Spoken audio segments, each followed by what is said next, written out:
কাজ করছে মাঠে ঘাটে, মানুষের বিদ্যুতের সাথে মানুষের সাথে সরাসরি সংযুক্ত, সেখানে আরবি ফপত দালালের মাতব্বরি স্যার আর কিছু কিন্তু করে না। তারা করে ওইটাই মাতব্বরি।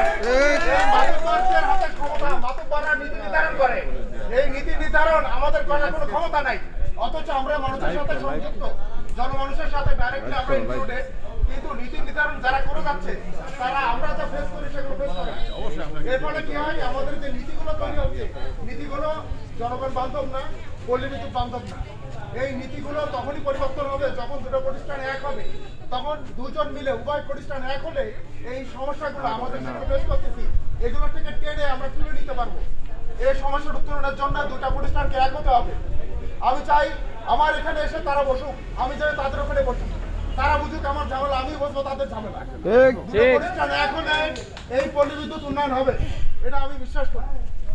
আর এইরকম ঝুঁকিপূর্ণ কাজ অবশ্যই ঝুঁকিপূর্ণ, আমাদের লাইনম্যানদের কাজ, লাইনে কাজ করে 11,000, 13,000, 33,000 ভোল্টে তারা কাজ করছে। এখানে চুক্তিভিত্তিক বা শ্রমিক এই ধরনের কোনো বৈষম্য আমরা রাখতে চাই না।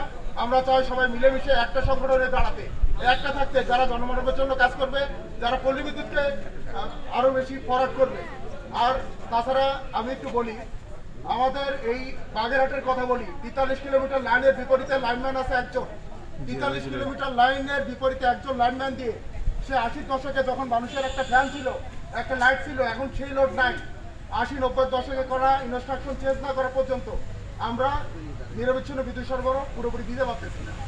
আমাদেরকে এই পুরো ইনস্ট্রাকশন চেঞ্জ করতে হবে, কিন্তু ক্ষমতা আমাদের নাই। এই দুটো প্রতিষ্ঠান এক হলে এই নীতিমালা চেঞ্জ হবে এবং উন্নয়ন হবে বলে আমি বিশ্বাস করি। সবাইকে ধন্যবাদ।